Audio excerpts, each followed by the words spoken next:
প্রকৃতির কারণে আসামের ঝাটিঙ্গা এলাকায় যে রেল যোগাযোগ ব্যবস্থা সেখানে ব্যাহত ঘটেছে, তাতে ত্রিপুরায় প্রতিনিয়ত যে বিভিন্ন পণ্য সামগ্রী এবং পেট্রোল ডিজেল যে যাতায়াত করে তাতে একটা বিশাল ব্যাঘাত ঘটেছে। এবং তার জন্য আমরা দেখতে পাচ্ছি যে ত্রিপুরা রাজ্যে বিভিন্ন পেট্রোল পাম্পগুলোতে একটা বিশাল চাহিদা এবং একটা জনমানুষের মধ্যে একটা কনফিউশন বা বিভ্রান্তি তৈরি হয়েছে।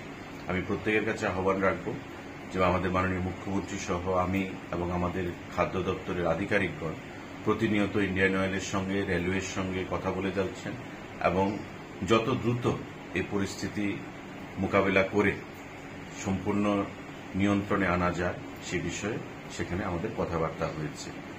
আর কিছুদিনের মধ্যে আমরা আশা করছি এই যে আমাদের যে পেট্রোল এবং ডিজেলের যে সাপ্লাই তাতে যে ব্যাঘাত ঘটেছে সেটা একটা সুরাহা হবে এবং পুনরায় আগের মতো আগরতলার বা ত্রিপুরা রাজ্যের বিভিন্ন পেট্রোল পাম্পগুলোতে পেট্রোল এবং ডিজেল সরবরাহ নিয়মিত করা হবে।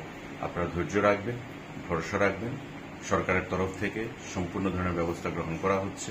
মাননীয় মুখ্যমন্ত্রীও কেন্দ্রীয় রেলমন্ত্রীর সাথে কথা বলেছেন যাতে খুব তাড়াতাড়ি এই রেল পরিষেবা সুন্দর করা যায় এবং আমিও ব্যক্তিগতভাবে সমস্ত জিনিসের উপর নজর রেখে আধিকারিকদেরকে সঙ্গে নিয়ে যাতে পরিস্থিতি নিয়ন্ত্রণে আনা যায় তার ব্যবস্থা করেছি।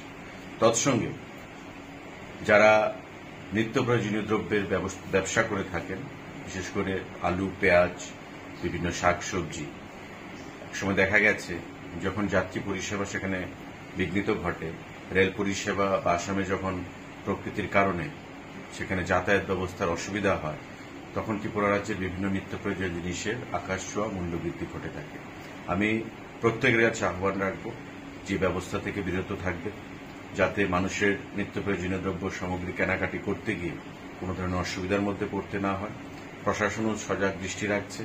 কোনো অসাধু ব্যবসায়ী যদি এই পথ অবলম্বন করেন তো অবশ্যই আইনানুগ ব্যবস্থা নেওয়া হবে। সেই দৃষ্টিতে আপনারা মাথায় রেখে সেদিকে কাজ করে চলবেন। নমস্কার।